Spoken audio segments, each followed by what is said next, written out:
আমার নাম আকাশ দাস। আমি বর্তমানে চট্টগ্রাম বিশ্ববিদ্যালয়ের সমাজতত্ত্ব বিভাগের তৃতীয় বর্ষে অধ্যয়নরত আছি। আমি একজন দৃষ্টি প্রতিবন্ধী শিক্ষার্থী এবং আমি এ রহমান হলে থাকি।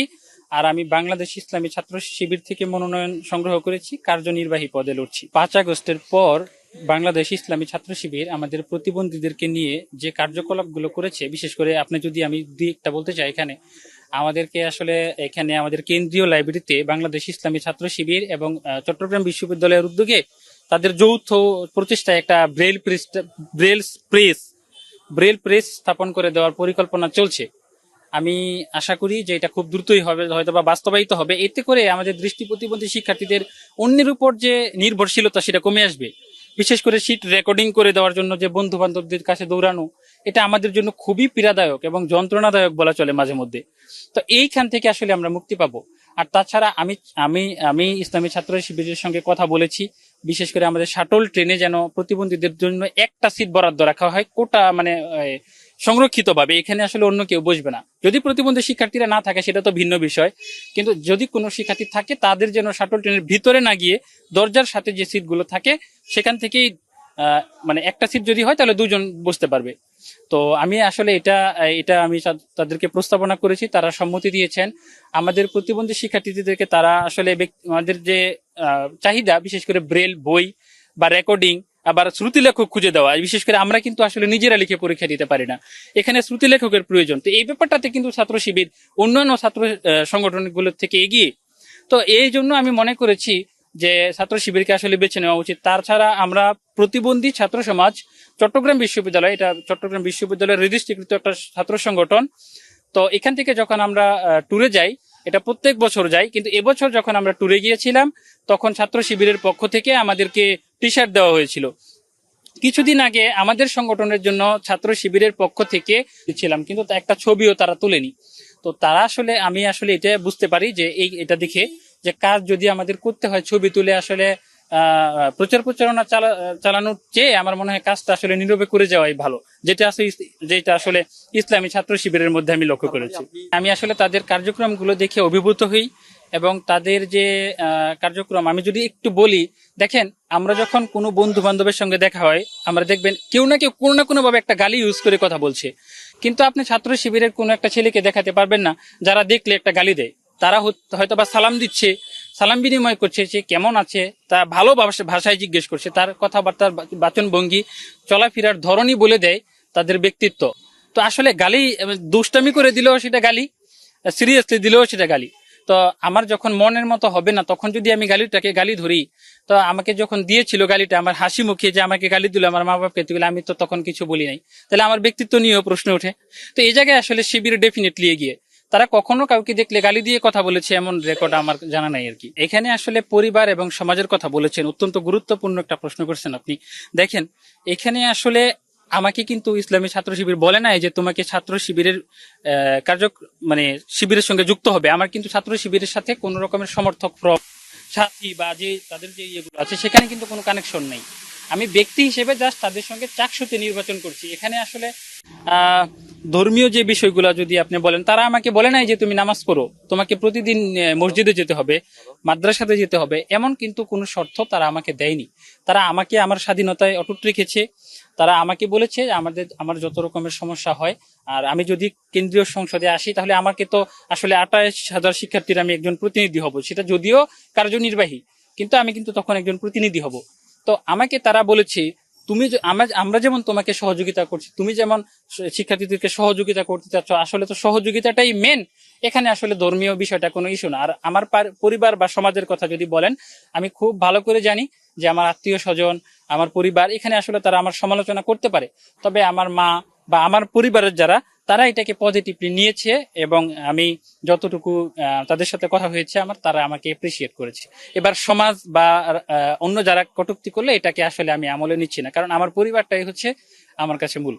অন্যদের জন্য যদি বলেন, অন্য স্বাভাবিক শিক্ষার্থীদের যদি আমি শিক্ষার্থীর প্রতিনিধি হব, তো যদি প্রতিনিধি হই সবার আগে মূল টার্গেটই হবে প্রশাসনের সাথে এটাকে মানে সংযোগী করে কি করে চট্টগ্রাম বিশ্ববিদ্যালয়ে অতি অল্প সময়ের মধ্যে 2 থেকে 3টা হল আসলে তৈরি করা যায়।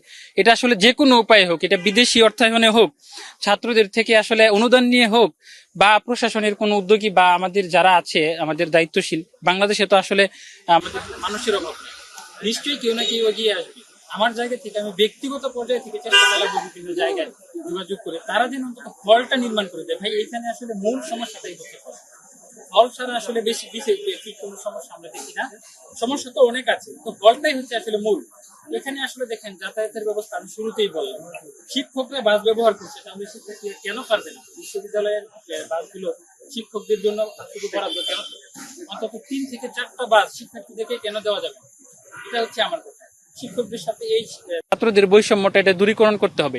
শিক্ষকরা এইভাবে বাসে চড়ে চড়ে আসলে শিক্ষার্থীদের সমস্যা উপলব্ধি করার চেষ্টা করে না কখনো। এটা আসলে আমি বলতে বাধ্য হচ্ছি, কখনো কোনো শিক্ষককে দেখবেন না কোনো দুর্যোগ এলে শিক্ষার্থীরা সমস্যায় পড়লে শিক্ষকরা এগিয়ে আসে, যেটা অন্যান্য বিশ্ববিদ্যালয়ে আসে। আপনি যদি জাহাঙ্গীরনগর দেখেন, ছাত্রদের পাশাপাশি সবসময় শিক্ষকরা থাকে, কিন্তু চট্টগ্রামে সেটা দেখবেন না, কারণ তারা তাদের যে সুবিধাগুলো দরকার তার থেকে বেশি পাচ্ছে। তাহলে তাদের তো শিক্ষার্থীদের কথা চিন্তা করার কোনো দরকার নেই। তো শিক্ষকদের সাথে যে বৈষম্য বা শিক্ষকদের সাথে ছাত্রদের যে দূরত্ব, এইটা কিন্তু আসলে দূরীকরণ অনেক জরুরি। তো আমি নির্বাচিত হই বা না হই, যারাই হবেন আমি তাদেরকে অনুরোধ করে বলছি, আপনারা এই ছাত্র শিক্ষকের দূরত্বটা যেন কমে আনতে পারেন। আর খাবারের বিষয়টা অবশ্যই নজরদারিতে আনতে হবে, কারণ আমাদের এখানে খাবারের সমস্যাটা ব্যাপক। আপনারা জানেন যে কিছুদিন আগে মারামারি হয়েছিল। এখানেও আসলে আমাদের ডাইনিং বা ক্যান্টিনের যে সিস্টেম ব্যবস্থা, এটা কিন্তু খুবই স্বল্প।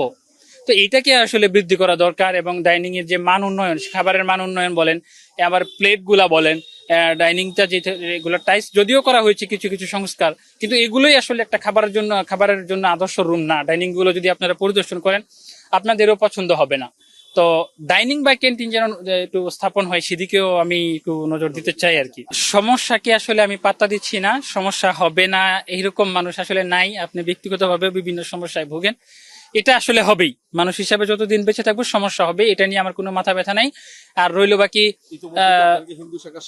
এটা গতকালকে যখন আমার আসলে সাক্ষাৎকার মিডিয়াতে প্রচারিত হলো, অলরেডি এটা আসলে শুরু হয়ে গেছে, এবং অনেকে আমাকে পাকিস্তানি রাজাকার, তারপরে ধরেন ইসলামী ছাত্র শিবিরের জাইমে আমির, বা জামায়াতে ইসলামীর হিন্দু শাখার আমির, এগুলো আসলে বলা হচ্ছে। তো আমি আসলে কিছুক্ষণ আগে আমাকে একজন প্রশ্ন করেছিল 71 নিয়ে, বলছি ভাই দেখেন, আপনার মনের মতো না হলে যখন আপনি কাউকে রাজাকার বলেন, আপনি যদি বলেন আমাকে 20 বছরের একটা ছেলে বা 25 বছরের একটা ছেলেকে যদি বলেন যে সে রাজাকার, এটা আসলে আপনার আসলে মানে মানে কি বলবো, এটার আসলে নির্লজ্জতার বহিঃপ্রকাশ ছাড়া আর কিছুই না।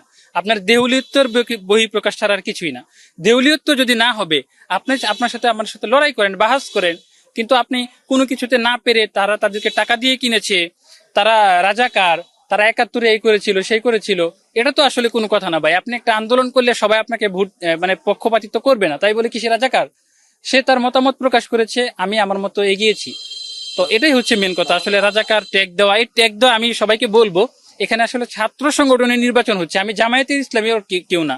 আপনারা যদি আসলে তদন্ত করতে যান, সেখানে ছাত্র শিবিরেরও সমর্থক যে একটা ফর্ম থাকে, সেটাও আমার নাই। এখন আপনারা যদি বলেন যে ভাই আপনিও রাজাকান বা জামায়াত শিবিরের কাছে বিক্রি হয়ে গেছেন, এটা তো ভাই আপনার দেউলিয়ত্বের প্রকাশ ছাড়া আর কিছু না।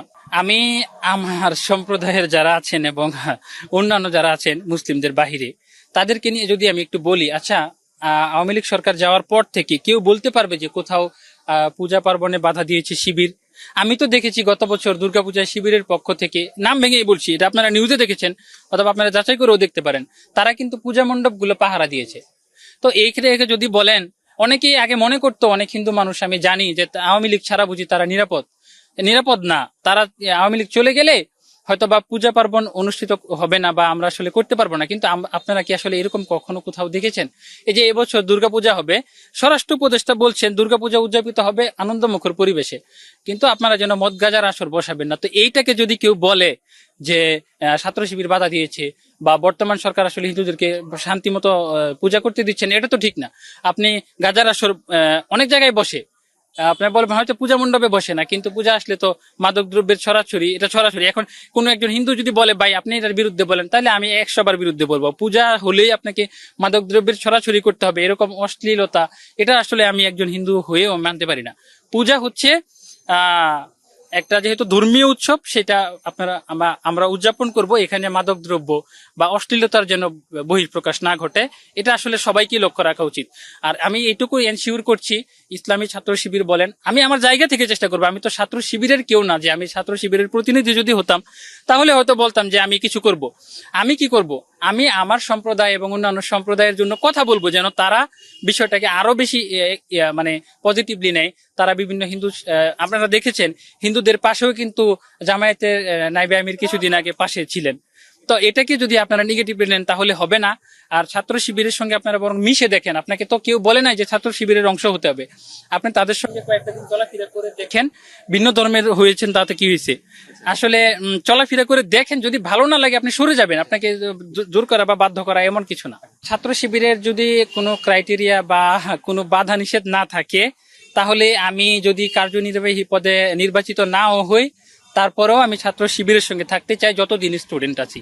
রাজনৈতিক প্ল্যাটফর্ম যদি জামায়াতে ইসলামের কোনো সুযোগ থাকে ভিন্ন ধর্মাবলম্বীদেরকে নিয়ে কাজ করার, আমি এটা যেহেতু জামায়াতের কেউ না, এই বিষয়টা আমার ভালোভাবে ধারণা নাই যে আসলে তারা আসলে অন্যান্য ধর্মাবলম্বীদের জন্য কোনো কিছু রেখেছে কিনা। যদি তাদের কোনো প্ল্যাটফর্ম থাকে যে না জামায়াতে ইসলামের সাথে আমি যোগদান করতে পারবো অফিসিয়ালি ভাবে, তাহলে আমি হয়তো বা প্রকাশ্যে ঘোষণা দিয়ে মিডিয়ার মাধ্যমেই যোগদান করব। কেননা আমার তো জামায়াতে ইসলাম কোনো ক্ষতি করছে না, ঘরে বাড়িতে গিয়ে লুটপাট করছে না। তো জামায়াতে ইসলাম যদি তারা সাংগঠনিকভাবে সক্ষমতা তাদের বেশি থাকে, দক্ষতা বেশি থাকে, তাদেরকে আমি সমর্থন করব না কেন? জামায়াতে ইসলাম তা বলে নাই যে ভাই আপনি মুসলিম হন। তো আমি জামায়াতে ইসলাম যদি যদি সুযোগ থাকে আমি আসলে বিনা প্রশ্নে বা আসলে কোনো প্রশ্ন ছাড়াই যোগদান করব। দৈনিক বাংলাদেশ মিডিয়া, সত্যের সন্ধানে সারাক্ষণ।